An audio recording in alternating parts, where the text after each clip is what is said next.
Draga, sigurno postoji pravo rješenje. Znam da sada ne planiramo trudnoću. Gle što sam pronašao.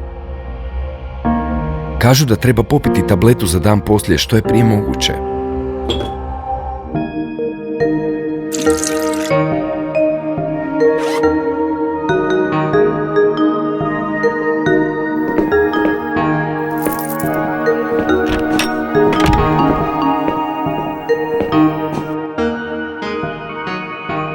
Jutro?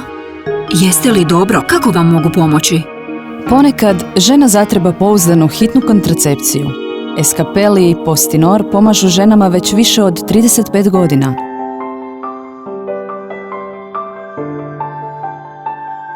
Možda sam ja vama samo još jedan pacijent, ali vi ste mene spasili. Hvala vam.